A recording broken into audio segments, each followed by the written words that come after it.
Ladies and gentlemen, welcome to this episode of the Greatest Profession Podcast.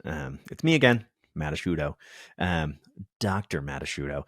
That apparently needs to be clarified. So I went to the AVMA Convention recently, I guess a couple of weeks ago now, and I just didn't think to put DVM veterinarian on my name card, my little badge. So, plenty of people would come up and be like, well, what do you know? You're not a veterinarian. No, that's not how they acted. But they but they were like, so why are you interested in this? I'm like, because I went to school for it. I have a lot of debt and it is my life. And they're like, oh, you're a veterinarian? So that became a lot. I actually ended up writing on my badge in crayon DVM because the pen that I had is gel, and you know how that goes with those, like the waxy paper, just like right off, and so it's like Matthew Asciutto smudge. So I went with the crayon. Anyway, so that's me, Matt Asciutto, here, back again. Maddie's back. Tell your friends. So this episode is going to be a little bit different. There's going to be a couple of things. So first, I want to kind of talk to you a little bit about an experiment that this is not an interview. It's wide short. But I'm going to talk to you about like a little kind of what I was thinking about, with the convention, which kind of bleeds into definitions of success, and then us doing stuff just because, and what compels us to do the things that we're doing. And then in the end, there's a song. there's a song I wrote. If you want, you can skip all this nonsense where I talk. Oh, but no, in the middle too. And this is kind of one of the things that I'm going to touch on is I do have some kind of words of wisdom from and just insights from some of the people that I ran into at the AVMA convention. So to kind of back into that a little bit, when I bought the booth, or when I sort of decided I'm going to get a booth space for the podcast, the thought was, okay, there's a couple of things I can do here. One is success will look like gaining viewership, gaining ears on the podcast. That would be kind of a big one. And then number two would be, it would be a cool way to kind of get some interaction, and to get some maybe even some content for the podcast itself. So we set up a little bit of a recording booth, and by a little bit I mean we had some folding chairs, and I brought like these giant, they're really cool, but they go around the microphones and they effectively channel your sound, so you can have conversations in a live space without too much outside noise, which they're super cool, very bizarre looking. There you go. If you're watching this on YouTube, then you'll see, but it's this giant thing, which is about as big as my head. And there's a black foam sphere with a color of some sort, pop filter. This is yellow. There's green and red. I don't know. Do they filter out different frequency pops that correspond with the wavelength of the color? I can't imagine. That sounds silly. What a silly way of going about it. But anyway, so, I got all that stuff up, and I'm like, this is going to be great. Like, people are going to come, and they're going to, we'll do like a confessions thing, confessions of the veterinarian, or, here's some tips and wisdoms, or, anything you want to share, really. And yeah, so, those were sort of my two main things. As it turns out, kind of both of those probably didn't, I don't know, if I were judging the success of the podcast or the booth on those things, I would say that it was not necessarily successful. So then this is sort of where it just got me thinking about, like, well, what are we defining as success, and like, how are we going to go with that? And I just feel like that there's so often in our lives where, I don't know, we have an expectation and then we don't meet that expectation, or we deviate from it in some way, and then therefore are disappointed without really seeing that actually there's this whole other thing that kind of opened up. So with respect to this, and let's talk about the recordings thing. Like, we did get some people engaged, which is cool. And I got I'll have a couple sort of interspersed in this episode. But by and large, people were still kind of afraid to do it. I think that maybe it had to do with, you had to kind of like enter the booth space. It's also a little bit harrowing for somebody, especially maybe veterinarians, to come up with something kind of on the spot. So no one really went on their own. We had to like encourage them, and that felt weird. Like, oh, let's transition this conversation to sitting down in front of microphones. It just like it felt bizarre. So I don't know, but we just didn't get as much engagement with that as I wanted, and so we have not as much content as I did. So I just kind of chose some to include in this episode. Um, the other thing is listenership. Like I looked at the numbers before the weekend, and then I looked at the numbers in the days after. And my hypothesis was that, well, if people are going to listen, they're going to download it for like the plane on the ride home and all that kind of stuff. And like there was a little bit of a jump, but not much. And then I found myself in the following days like continually checking. Like there's really not that big of a jump here. Like it's just like small incremental. So I just had to stop looking. I was becoming like obsessed with this as like somehow being the metric. So, if I was looking at it just in that way, it's like, gosh, I mean, was it worth the money? And then I helped, God, the time of my friends who came out, they, graciously lent me an entire weekend. Like, I mean, that's like their time, man, I cannot believe that they did that for me. But, that cost for the incremental increase in the small amount of material, it's like, I don't know, I guess that wouldn't be a success. So I mean, just to talk about that a little bit, like, there is this kind of constant thing that happens, and maybe I don't think it's just me in my life. I think that it is something that many of us sort of struggle with, which is this sort of self-doubt. Like, why am I doing what it is that I'm doing? Like, I feel compelled to do it. I'm on this path. This is what I'm doing. But man, is this right? Like, should I be doing something else? And, especially when I'm looking at this piece, like, let's build a podcast. Let's write some content. Let's write music. And all of that takes away from time, with family. I mean, ideally it doesn't. I'm trying to do it from a 9 to 5 space, but it does, it takes time, and I could be doing things around the house to make all of our lives easier. I could be finding other, venues or a job around here or, whatever. But instead I'm doing this, and it's like, man, is this right? What am I doing? So you're not alone. I'm in that space too. I feel like a lot of us are, and especially the more kind of out there, or let's say creative, or just off the beaten path your venture is. I think that the more prone we are to see or feel that, because success is not that's the thing about doing something that is a little bit not normal. Which is like the life of Asciutto, a little bit not normal, starring Asciutto. The if you're doing something that's just a little bit not normal, right? Success doesn't have a clear pathway, nor does it have a clear definition or image or whatever. Like we have these ideas of what it kind of looks like based off of things that exist in this world. But if you're going to do something that doesn't exist, it's hard to know what success actually looks like, which makes it even more difficult to keep doing. See, success does not include me smacking the little microphone stand, the little C arm or whatever I've got going on here. I don't know what this is even called anymore. That's not success. I don't know, but maybe it is. Maybe now you're like, ba-ding. That's a sound that's going to resonate with you, and it kind of align and whatever. Anyway, so I think that the point is that that it's really difficult to say that something is successful or not successful when you don't have when you're just not a part of a clear trajectory. It's not getting a job and getting a raise and then increasing your status within the position and then, ultimately retiring or whatever. It's something entirely different. So, this can be applied to anything. It's like, yeah, I'm going for runs or hikes.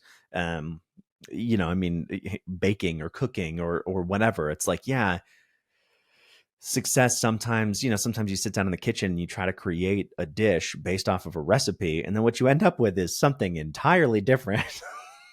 Again, personal experience. And it's like, if you just sort of say, well, success is that I made the thing in the recipe book and then therefore I failed. I mean, then yeah, sure. Then you failed and then you feel like you're a failure and then you may never do that again. But if you look at the thing that you have in front of you and actually like, you know what, actually this tastes pretty good. This is pretty good. I would make it again. Then that may be a success.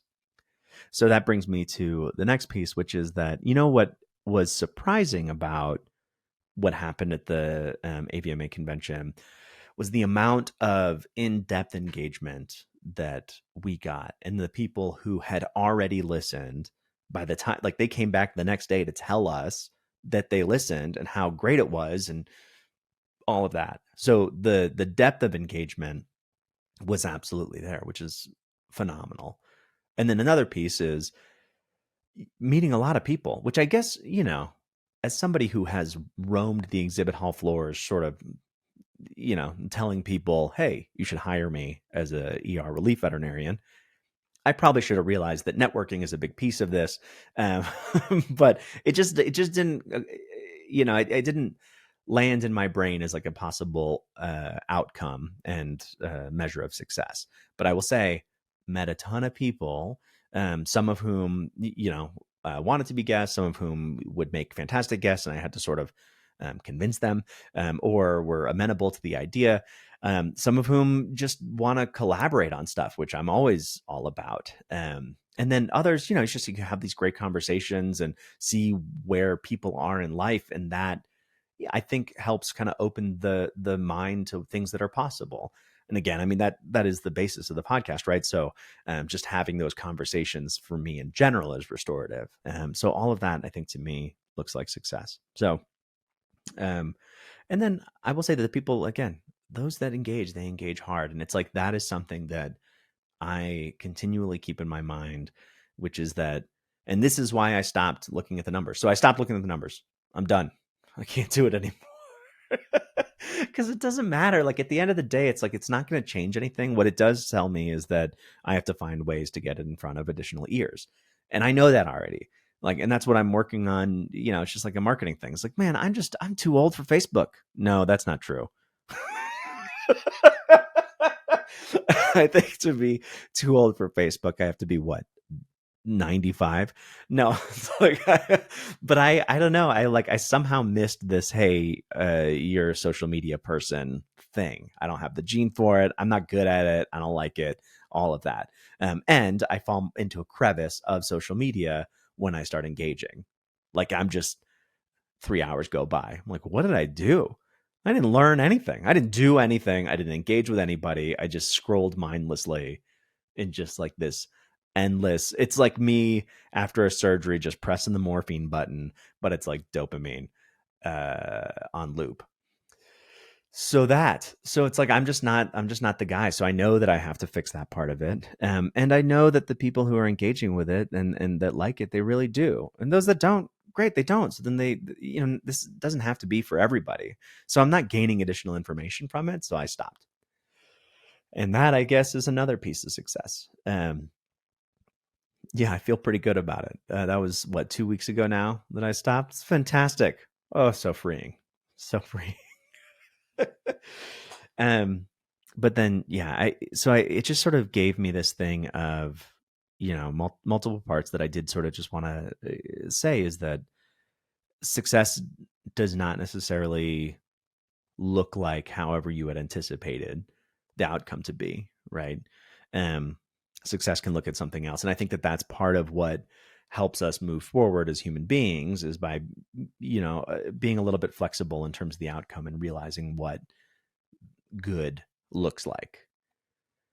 Because I would just hate to sort of, man, if I had just sort of looked at this very small window and this small perspective of, this is what it looks like to succeed in this, and then I didn't get there, then what? I mean, do I stop doing it? And if that led me to stop doing it, then I ignore all these other great things that can come from it. So I don't know. I think that it is, again, I mean, it's universal, it's common, it's all of us. And it is, I don't know, it's just a dangerous hole to potentially fall into. Man, it's hard not to. The self-doubt is real. And that's something that happened, I mean, that's happened my whole life. Like with improv, I say that, oh, I did improv, and people are like, oh, improv. I was like, yeah, but then there were those years, like years and years. And even when I was like, one of the go-to players or whatever, there's still incredible self-doubt that comes every time you walk on the stage, right? You're like, well, all those other times were accidents. Just like when pets come in, right? And you like happen to figure it out and you do the medicine and there's a good outcome. You're like, wow, I got lucky there. As opposed to giving yourself the sort of actual credit that you likely deserve, right? That you are good at this, some things, you cared enough to think about it, and now you have a plan in place. So that's it. I just wanted to say, maybe give yourself a little bit more credit, be a little bit more lenient, to sort of see what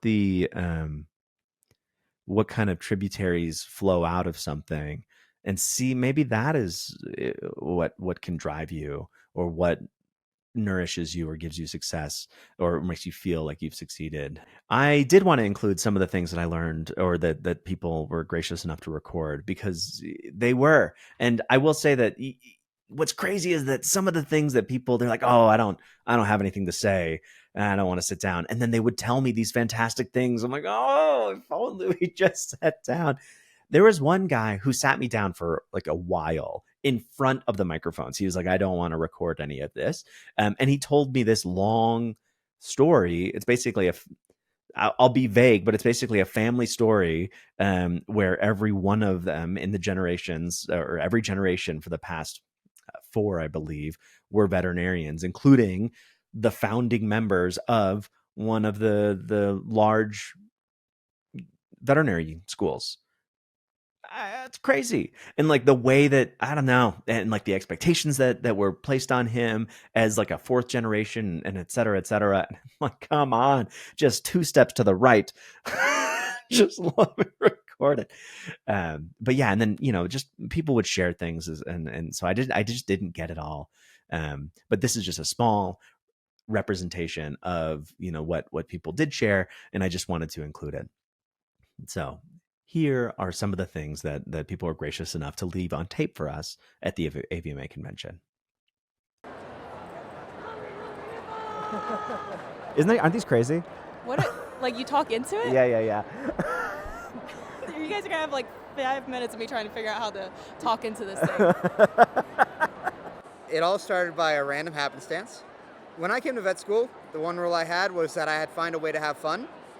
I have been burnt out before, but I have found a way to have joy in this profession by approaching this job with curiosity and joy and a love of the teams and the people that I meet, and a respect for them as well.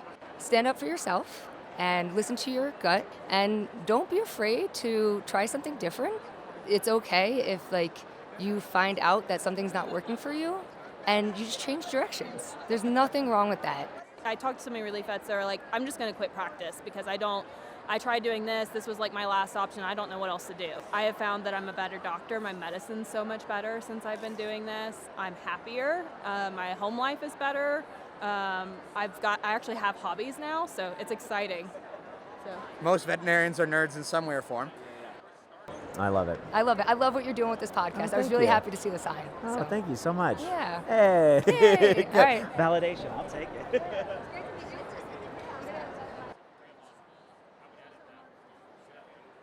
And those were just some of those things that people left for us. And again, I'm so thankful that they did.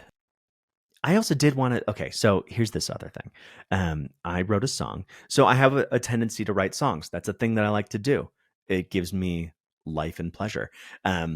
So there's this idea that's been knocking around in my brain for a long time, for about a year. So I wrote the song, I recorded the song, and then I ended up doing a music video for the song in the middle of the night, on one of these shifts, and I put it out there. And there's, again, it just kind of goes back to what the definitions of success are. I'm not sure how. Again, I'm not the guy who knows how to get views on things, so that's like a whole nother thing. But it's like, it's not like I got 12 million views on this song right away. And like part of me is like, man, then was it worth doing? And I had to stop again. It's like, I love writing music. I like doing this. I like figuring out the thing. Doing that process is super fun. For me, okay, I'm going to put the song next. Listen, there are at one point, I think it's 10, maybe it's eight or 10 overlapping guitars, all all playing simultaneously. And the process of one, trying to figure out how to build that, what that sounds like,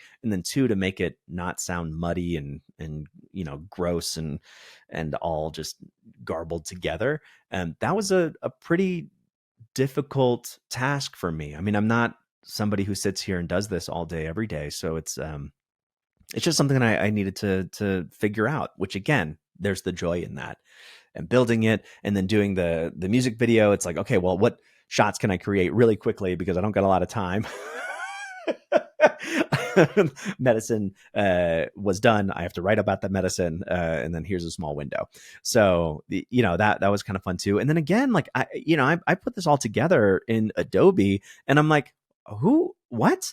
As a 38-year-old man, I've learned how to use Adobe Premiere so that I can put together music videos for silly songs that I write.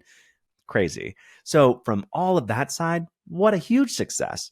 I think at the end of the day, it's like the product that is being produced is of quality enough that makes me say, hey, you know what? I'm happy. I'm glad that I did it.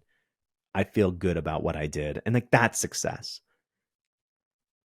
So do I want 25 million people to watch the video? Maybe.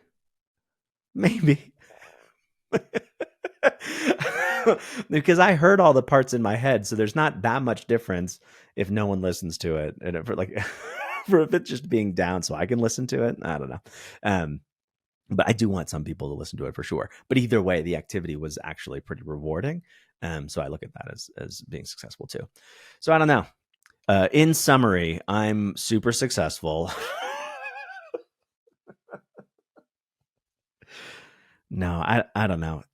In summary, I think that it is really difficult sometimes to push ourselves the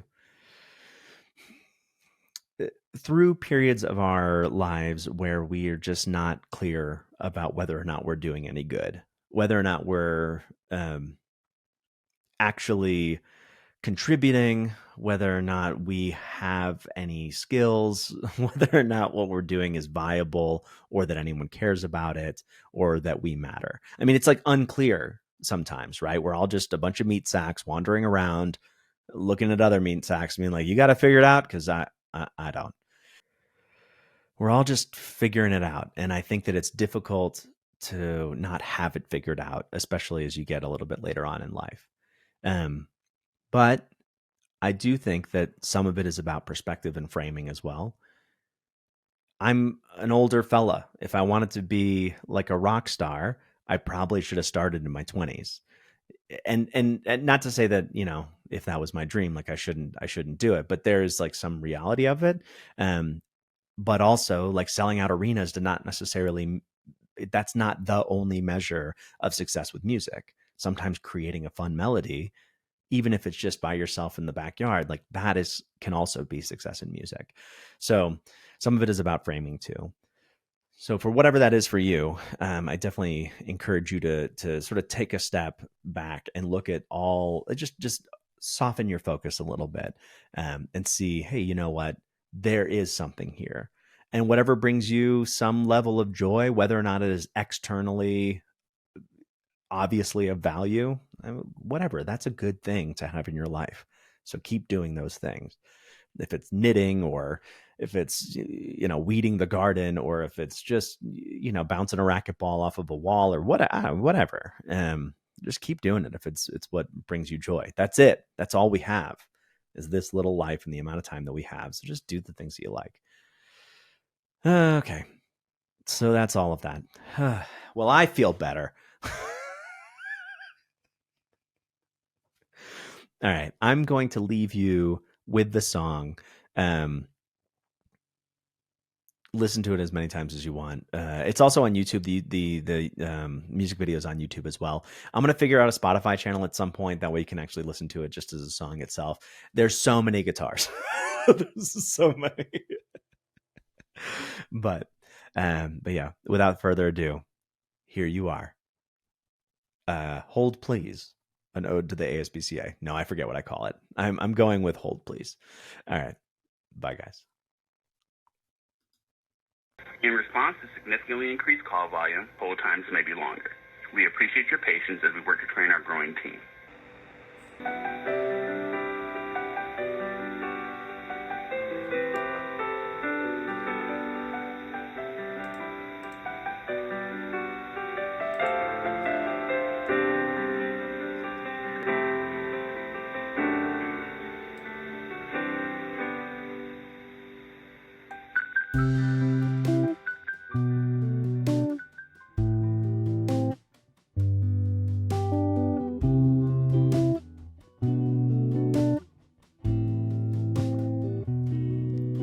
I'm on hold, yeah, I'm on hold, a really long hold. I'm getting old, being on hold, got time to reminisce. But behold, though I'm on hold, I dig this music. Someone sold their little soul to write a jam like this. Tap your feet, your body's swaying. The dog's in need, well, I'm on hold, keep praying. You say hang up, but I say wait and see. They're on their way to help me.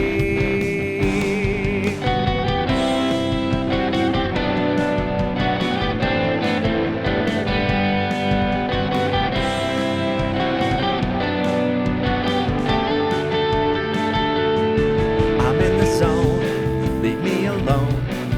This song is raging, and who'd have known I'd still be on the phone. The shift is changing, and I've been told the dog is gonna code.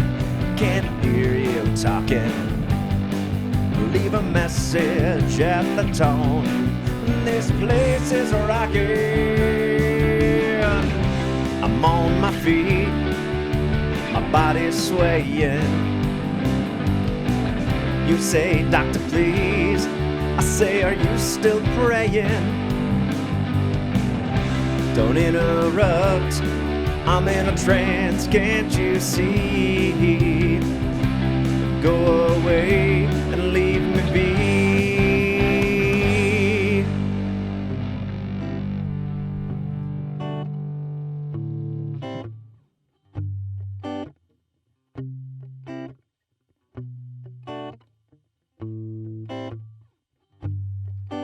On hold, on hold, a really long hold. A hold, on hold, on hold, a really long hold. A hold, on hold, on hold, a really long hold. A hold, on hold, case number, a really long hold. A hold, on hold, as soon on hold as I is there away. And that's when they'll pick up as soon case no as I heard away. That's when they'll pick up as soon on is this way. That's when they'll pick up as soon case no as I heard away. I can never remember as soon on is this ASPCA case numbers are burned. I can never remember as soon on is this ASPCA case numbers are burned. I can never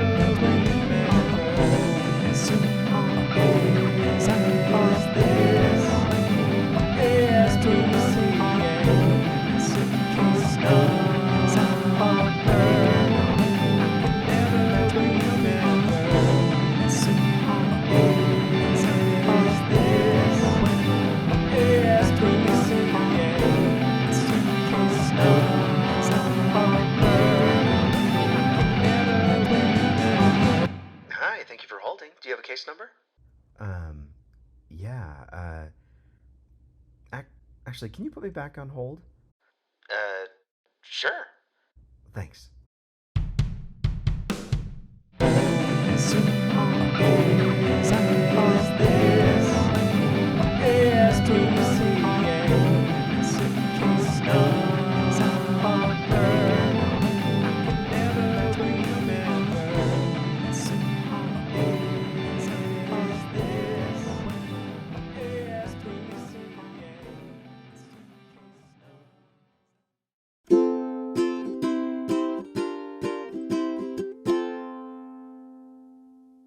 Matt, you're really fucking killing it, buddy. You're killing it.